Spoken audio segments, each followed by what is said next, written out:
Nacional de Derechos de los Niños, Niñas y Adolescentes del 2013.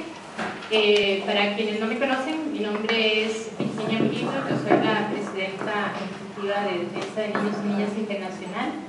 En nombre de DNI le damos la más cordial bienvenida y queremos agradecerle a la Defensoría de los Habitantes por prestarnos su casa, este espacio tan grande, tan cómodo para poder realizar este conversatorio.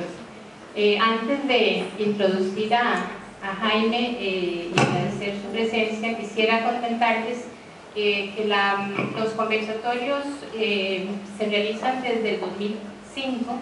Más o menos realizamos unos 3-4 conversatorios al año y lo que hemos tratado es de vincular la discusión y las problemáticas de la situación de los derechos de los niños, niñas y adolescentes con el contexto país, con el contexto de desarrollo, con el contexto político, económico y social, porque hablar de los derechos de los niños es hablar de derechos humanos, y hablar de derechos humanos es hablar de asuntos políticos, asuntos sociales, económicos. Y nos parece importante, sobre todo en el contexto de hoy, de Costa Rica, de la región centroamericana y en el contexto global, que es necesario no tratar los temas de niñez y adolescencia desde un sector aislado, sino de un contexto país.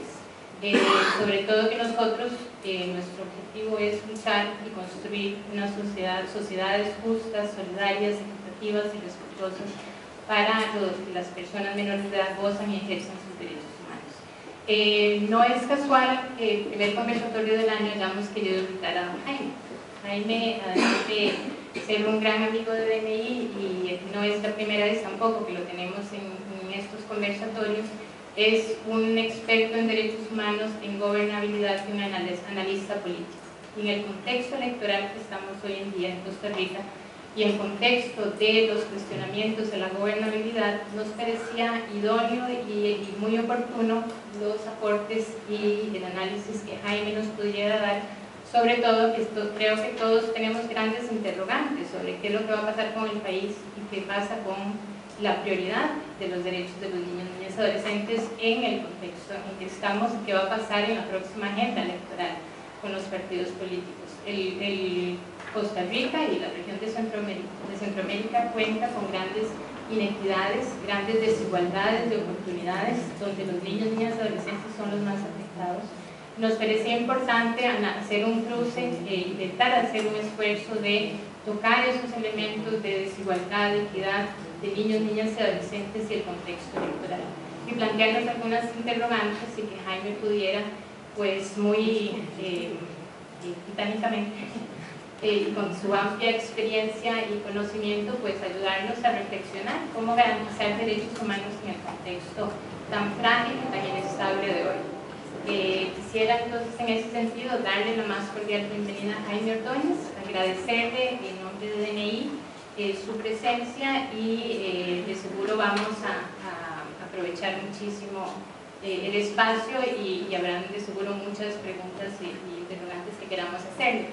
Quisiera también darle la palabra a Laura, agradecerles el espacio, y con la Defensoría de DNI somos como hermanos de nacimiento y sobre todo porque fuimos la primera organización que tuvo un reconocimiento cultural de la Defensoría y que crecimos juntos en varios programas, en varias opciones, y en realidad tenemos una gran complementariedad y similitud de las acciones que hacemos en el país. Muy buenos días, es un honor participar en el primer conversatorio que realiza DNI. Nosotros como Defensoría de los Habitantes, por supuesto que dijimos sí desde el principio. Nos une nuestra lucha por los derechos humanos de la niñez y la adolescencia desde el inicio, hace 20 años. Y por supuesto que sean todos bienvenidos, bienvenidas. Parte del interés es en este sentido dar una discusión, un análisis, una crítica acerca de la realidad nacional que en este momento tenemos, la que enfrentamos. El año pasado el Estado de la Nación nos decía que 1 de cada 3 niños es pobre. Entonces queremos pues analizar toda esa realidad nacional. Y tal vez le doy el micrófono a doña Ofelia, que quiere hacer un saludo, por supuesto, para todos los presentes, ¿verdad? Y un aviso en el parqueo. Tenemos un... Sí, es que tenemos un... El carro 39, 79, 70. 39. 79, 70 es la placa. No es de aquí, creo que es un Yaris. No es nadie aquí. Bueno, así como rápidamente, muy buenos días a todas y a todos. Muchísimas gracias por estar con nosotros, don Jaime.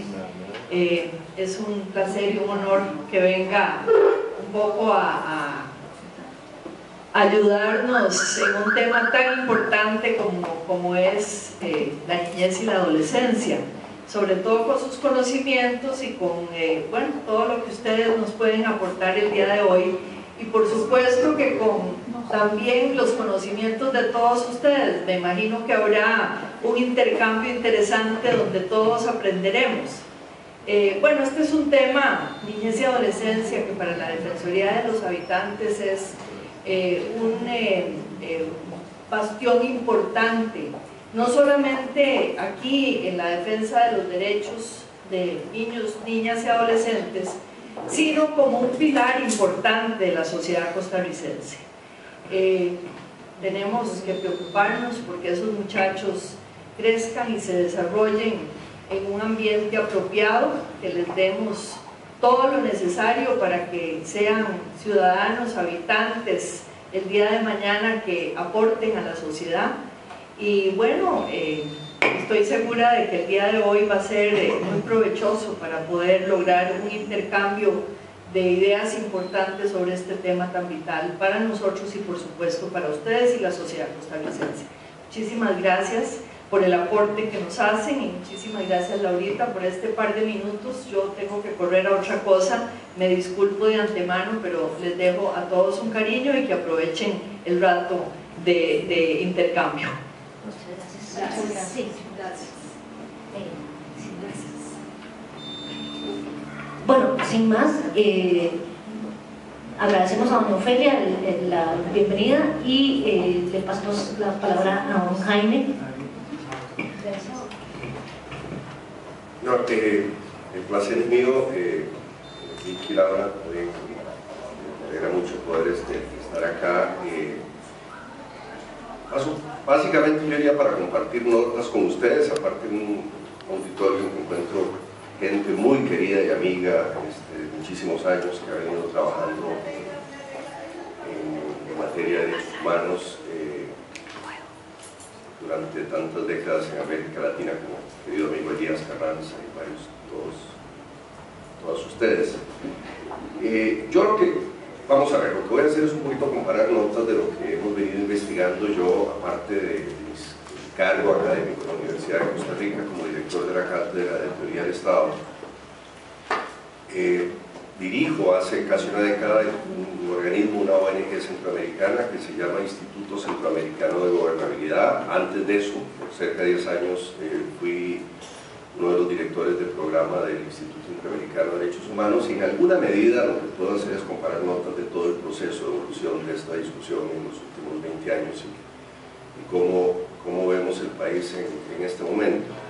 En materia de derechos humanos de la infancia y la adolescencia, yo diría como un, vamos a ver, como parte de un escenario más global de lo que son las tendencias de derechos humanos para la población. Mi percepción es, y repito, lo que voy aquí es expresar algunas reflexiones para comparar notas con ustedes ahora en el intercambio. Mi impresión es que a estas alturas del debate en materia de derechos humanos y en materia de gobernabilidad, en América Latina tendríamos que discutir, digamos, aquel renglón de los derechos humanos donde están en cuestión o hay alta vulnerabilidad de algunos derechos humanos esenciales que tienen que ver con la garantía de la seguridad física, la garantía de la alimentación, etcétera, de la población, fundamentalmente de la población infantil. Y aquí estamos en, digamos, en un escenario conceptualmente y técnicamente distinto a otro ámbito de los derechos humanos que se ha venido desarrollando, sobre todo con mucho mayor importancia en la última década y media, que son los procesos de inclusión social. Es decir, y esto tiene que ver con los problemas del umbral de ciudadanía, o sea, ¿qué tenemos que hacer para que seres humanos sean ciudadanos? Y esto estamos hablando de niveles distintos de la discusión. En primer lugar, cuando hablo de los derechos humanos esenciales, de los sectores altamente vulnerables en América Latina. En América Latina, en Costa Rica, 3,3 de cada niño son pobres. En América Latina, cerca de 5,2 de cada niño son pobres, o sea, más de la mitad de los niños son pobres en América Latina. Estamos refiriéndonos a, digamos, a los derechos humanos esenciales, que algunos son de orden civil, otros son de orden económico, fundamentalmente el resguardo de la seguridad física, el resguardo de la vida, la garantía de una ingesta proteínica o una ingesta calórica adecuada, es decir, el poder que este ser humano viva. En esto, América Latina, hay buenas noticias y hay malas noticias. Las buenas noticias es que el comportamiento de los índices de pobreza en América Latina ha evolucionado favorablemente en la mayoría de los países. Es decir, América Latina es uno de los casos exitosos en el planeta en la última década, a diferencia de otras regiones del mundo. Es decir, el coeficiente Gini y en general que mide otra cosa, no mide pobreza, sino mide inequidad, ha mejorado en varios de los países de América Latina. Ahora hago un breve recuento. Y el umbral de pobreza ha disminuido en varios países de América Latina. Los casos más exitoso de todos, sin duda, es el Brasil. Las reformas de orden tributario y las reformas de inversión social que Brasil hace a partir del gobierno de Fernando Henrique Cardoso y el gobierno de Lula generan, sacan 40 millones de la pobreza, y buena parte de esto impacta a la población infantil, desde luego. Detrás de este proceso está la historia que no se quiere repetir mucho en América Latina. Bueno, que hay una gran reforma tributaria en Brasil. Pero primero Cardoso, y a Cardoso hay que darle muchísimo crédito en este proceso, es capaz junto con Lula de pasar la tasa de recaudación tributaria, la tasa de presión tributaria de un 15% del Producto Interno Bruto, similar a la que Costa Rica tiene hoy día, a un 35%. Es decir, Brasil se vuelve un país de primer mundo en su tasa recaudatoria, se acerca a los estándares de la OCDE, que andan en el orden 37, 42, 44%. Y esto permite que efectivamente dos modelos, y aquí con esto yo le rogaría que tomaran nota de esto que voy a decir ahora en el caso del Brasil, porque nos va a servir para ilustrar mucho de lo que quiero hablar de otros países de América Latina y finalmente en Costa Rica. Dos grandes medidas de política económica generan éxitos en el caso brasileño. Por un lado, inversión social focalizada, la transferencia condicionada que en realidad no son bolsas de meninos ni bolsas de familias, sino son una mezcla de las dos cosas. Son, vamos a ver, transferencias condicionadas al niño, pero a la cabeza de familia, fundamentalmente a la mujer. Casi en el 90 y tanto % de los casos brasileños fue a la madre. Y en esto el programa Avancemos, creo que de Costa Rica aprendió en los últimos años ese modelo. No empezó así, creo que empezó con algunos errores, que es fundamentalmente asistencia social focalizada. Pero esto se complementó, y aquí quiero poner la nota, esto se complementó con un fuerte aumento de inversión pública universal en materia de educación y en materia de salud. Lo cual quiere decir que desde el punto de vista metodológico y desde el punto de vista práctico, Brasil demuestra, ahora voy a analizar otros casos como Chile, como Venezuela, como Ecuador, como Perú, Colombia, etcétera, casi todos exitosos, pero con diferencias, lo cual demuestra que no hay una sola llave para la solución de la inversión social y para el combate de la pobreza. Yo que históricamente, por una serie de razones, no he creído mucho en la transferencia condicionada de recursos en inversión focalizada, porque genera todos los vicios que le conocemos, ¿verdad? Clientelismo, prebendarismo, etc. Sin embargo, en el caso del Brasil, un buen programa muy masivo de asistencia social focalizada, complementado con los programas universales. Bueno, un programa tan masivo que se vuelve casi un programa cuasi universal del brasileño, ¿verdad? Demuestra su eficacia, lo cual un poco querría decir que hay varios caminos, que para llegar al cielo se necesita una escalera grande y una chiquita, o sea, la grande, la inversión social universal, la chiquita, las transferencias condicionadas. Digo esto porque acuérdense que he arrancado estas reflexiones diciendo que estamos ante dos escenarios de vulneración de derechos humanos, de violación de derechos humanos, un escenario de vulneración de los derechos humanos esenciales, garantizar la vida del niño y garantizar su ingesta proteínica básica, garantizar algunos derechos humanos esenciales, y la segunda esfera de derechos tienen que ver con su inclusión social, con su competitividad, efectivamente, que tenga acceso al conocimiento, acceso futuro al trabajo, inserción social, que logremos meterlo dentro del umbral de ciudadanía. Bueno, que esto es como el leitmotiv, ¿verdad? Como el eje de toda la discusión que quiero plantear con ustedes.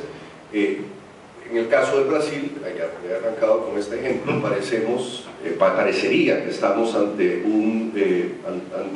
algunas conclusiones preliminares de las buenas prácticas en América Latina, de lo que hemos hecho bien durante la última década y media, 2 décadas. Es decir, que por un lado hay que satisfacer efectivamente las emergencias resultantes de los grandes estados de carencia de pobreza por medio de transferencia condicionada de recursos, muy inteligentemente diseñadas, que hay que pensar cuidadosamente cuáles son esas mejores prácticas específicas en la transferencia condicionada de recursos para garantizar que esos recursos efectivamente lleguen a sus beneficiarios finales y no queden atrapados en la maraña burocrática, en la maraña del clientelismo, en la maraña de los servicios y favores políticos, por un lado, y por otro lado, atender lo que son las medidas universales en materia de inversión. En el caso del Brasil, es un país más complejo para medirlo, ustedes lo saben muy bien, porque existe un régimen de inversión federal del gobierno brasileño y existe un régimen de inversión estadual,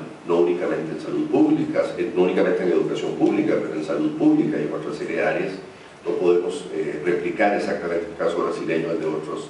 Bueno, en el caso de Argentina es igual, que es un país federal, pero en el caso de los pequeños países centroamericanos, que somos estados unitarios constitucionalmente y nuestra inversión pública universal es nacional, pues no hay provincial, las provincias literalmente no existen desde el punto de vista administrativo, ya eliminamos las gobernaturas hace más de una década. Sin embargo, estableciendo esas diferencias hay algunas enseñanzas que ahí podemos sacar.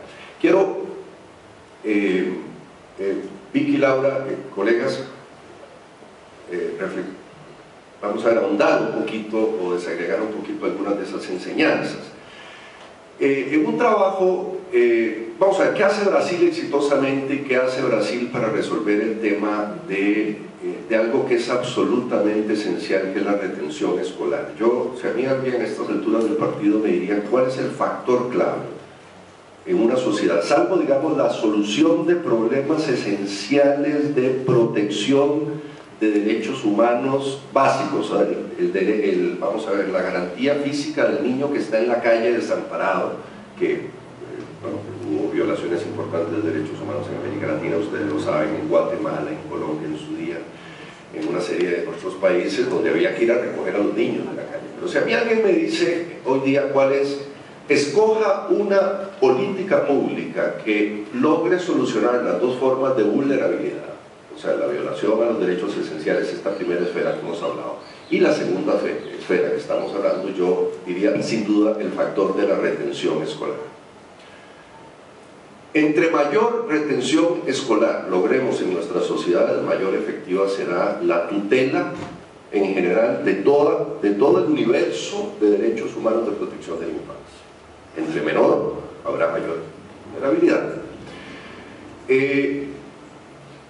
¿Qué logra Brasil en el proceso? Ahora vamos a entrar a hablar del caso de Costa Rica, del otro lado de América Latina, el caso de Costa Rica, porque el caso de Costa Rica, los educadores tienen muchos años en esto, el caso de mi querido amigo Denis, que ha pasado décadas conversando sobre estos temas, lo han reflexionado mucho. El Brasil logra en un espacio de 15 años subir su tasa de escolaridad, vean qué impresionante este cambio, ¿verdad? Logra subir de un 35% a un 46%, y en estos momentos se acerca el 50%. La tasa de escolaridad real, porque aquí existe podemos trampear con las estadísticas. La tasa de escolaridad real es de los niños que nos están, del niño que nosotros ingresamos a primer grado de la escuela primaria, el adolescente que estamos graduando del 5º año del colegio secundario. Brasil tenía 35, 38% y lo logra 46, logra subir casi 10, un poquito más de 10 puntos como resultado de esos 15 años espectaculares de aumento de la tasa tributaria, de aumento de inversión social, del proceso de las bolsas de menino, que en realidad son bolsas de familia, o sea, etc. Y esto supone que la expectativa real, porque eso ya llevamos 15 años en el proceso, ustedes saben que los hitos generacionales los podemos medir cada 15, 20 años, ¿verdad? Es la modalidad. Podemos esperar que estamos ya graduando una generación de brasileños en los próximos años, ya en este año 2013, 2014, 2015, de la escuela secundaria, que sustancialmente va a ser mucho más competitiva que la anterior generación de brasileños. Más competitiva en los términos de inclusión social, es decir, de cruzar el umbral de ciudadanía. Ahora vamos a hablar un poquito del umbral de ciudadanía, que es un tema que me apasiona. En algún momento me tocó trabajar hace ya varios años, casi década y media, 2 décadas, con el Instituto Interamericano de Derechos Humanos y la CEPAL, cuando se estaba tratando de discutir este concepto. Y competitivo desde el punto de vista económico. Es decir, a estos 2 niveles tenemos que llevar la competitividad. Muy bien. Brasil hizo eso. Hablemos un poquito del resto de América Latina y al final voy a acercarme a Costa Rica, que hagamos un vistazo cuidadoso de lo que estamos haciendo como país. El resto de los países de América Latina, hay excepciones, en general no han hecho mal el trabajo. Es decir, una de las cosas que nosotros hemos tenido, y las que tuvimos mucho en América Latina, fue esa tendencia a la autoflagelación. Todo lo estamos haciendo mal, lo estamos haciendo mal. No, yo creo que en los últimos 10 años hemos empezado a hacer bien algunas cosas. Los indicadores en general en la región han mejorado en una gran cantidad de áreas. Desde el punto de vista macroeconómico ha mejorado, aunque es importante tener vamos a ver, y aquí quiero hacer una aclaración casi política de política económica. Para tener buenos programas sociales hay que tener una buena macroeconomía, y hemos mejorado, es decir, tenemos un crecimiento del orden del 4 o 5% general en la región. Hay países que de repente entran en problemas y bajan el crecimiento del 2 o 3%, el cual es problemático porque coincide con la tasa de crecimiento de la población, luego significa crecimiento cero. Pero en general hay un crecimiento, hasta casos espectaculares. Brasil creció del orden del 6-7%, Chile creció en el orden del 6-7% en unos años, Venezuela y Ecuador también estuvieron creciendo muy alto, después han disminuido. En fin, Perú ha experimentado una tasa de crecimiento espectacular a partir del segundo gobierno de Alan García y el gobierno de Ollanta Humala, del orden del 6-7%. Es decir, están haciendo bien, algo está sucediendo bien. Argentina ha sido cíclico en esto, de repente ha tenido jivas de crecimiento económico del 5, 6, 7%, cae, tiene que ver un poco por los problemas, digamos, de competitividad económica de Argentina, que es un país caro y sin embargo tiene que competir en mercados internacionales donde sus productos, sus países competencia son un poco más baratos, y hay un problema complicado de Argentina. Uruguay es un caso muy, muy razonable, muy estable de sostenibilidad económica y crecimiento también.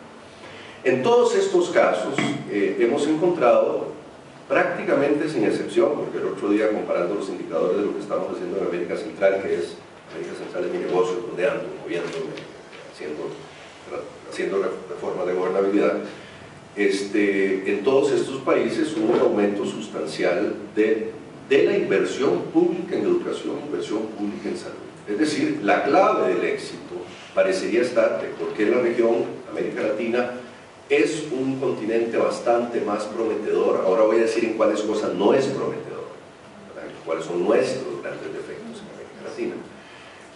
América Latina ha hecho bien las cosas y en gobiernos con distintos signos ideológicos y políticos. Dense cuenta que hablo de la Chile de la concertación y de la Chile del actual gobierno, del más conservador, y hablo, digamos, de Venezuela, Ecuador y Bolivia, ¿verdad? Que Bolivia tiene problemas de indicadores, pero Venezuela y Ecuador, digamos, con otro signo ideológico también ha hecho bien las cosas, y lo ha hecho muy bien Colombia y Perú. Es decir, hay una tendencia, independientemente de las fluctuaciones ideológicas, algunas lecciones aprendidas. Si no hay mayor recaudación, es imposible hacer inversión social. Si con más recaudación, ¿a dónde es razonable invertir los recursos? Bueno, donde los hemos tratado de invertir en la región, en educación y salud, ya hay crecimiento en los indicadores prácticamente en todos los países, y también hay una lección aprendida con mayor contaminación de clientelismo político en algunos países que en otros. Yo lo veo más contaminado en el caso de México, más contaminado en el caso de Venezuela, menos contaminado en el caso de Brasil, contaminado relativamente en el caso de Perú y Chile, pero bueno, en fin, es así, transferencias condicionales de recursos, pero los resultados están ahí. Bueno, la región ha mejorado.